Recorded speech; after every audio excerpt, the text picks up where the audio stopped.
Hi friends, అందరికీ నమస్కారం అండి. ఫ్రెండ్స్, మనకి ఇప్పుడిప్పుడే మరొక బ్రేకింగ్ న్యూస్ అప్డేట్ అయితే రావడం జరిగిందండి. అది కూడా సీఎం జగన్కు ఈసీ ఊహించని షాక్ అంటూ ఇప్పుడే మనకు ఒక లేటెస్ట్ అప్డేట్ అయితే రావడం జరిగిందండి.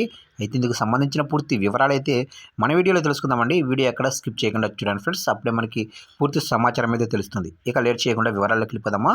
ఫ్రెండ్స్, నాది ఒక చిన్న రిక్వెస్ట్ ఫ్రెండ్స్, ఇంతవరకు మన ఛానల్ ఇంకా ఎవరైతే సబ్స్క్రైబ్ అయితే చేసుకోలేదో సబ్స్క్రైబ్ అయితే చేసుకోండి. ఇలాంటి ముఖ్యమైన అప్డేట్స్ ఎప్పటికప్పుడు మీకు తెలియజేస్తూ ఉంటాను. ఇక లేట్ చేయకుండా వివరాల్లోకి వెళ్ళిపోదాం. ఇక్కడైతే చూడండి ఫ్రెండ్స్, సీఎం జగన్కి ఈసీ నోటీసులు.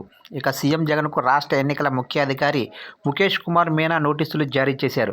48 గంటలలోపు ఈ నోటీసులకు జవాబు ఇవ్వకుంటే కేంద్ర ఎన్నికల సంఘానికి తగిన చర్యల నిమిత్తం నివేదికను పంపిస్తామని వ్యాఖ్యానించారు. ఇక ఎన్నికల ప్రచార సభలో సీఎం జగన్ విపక్ష నేత చంద్రబాబుపై అనుచిత వ్యాఖ్యలు చేశారని ఆరోపిస్తూ తెలుగుదేశం పార్టీ సీనియర్ నాయకుడు వర్ల రామయ్య ఎన్నికల సంఘానికి ఫిర్యాదు చేశారు.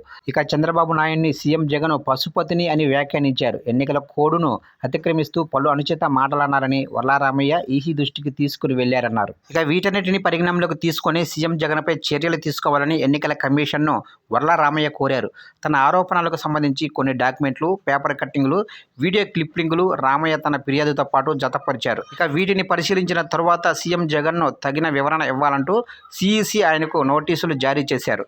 ఇప్పటికే సీఎం జగన్పై అనుచిత విమర్శలు చేశారనే ఆరోపణపై విపక్ష నేత చంద్రబాబుకు ఈసీ నోటీసులు జారీ చేసింది.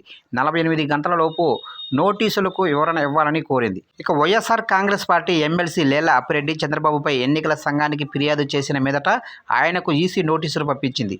రాజకీయ పార్టీల నాయకులు ప్రత్యర్థి పక్షాలపై అనుచిత విమర్శలు చేశారనే అభియోగంపై ఎన్నికల కమిషన్ నోటీసులు జారీ చేసింది.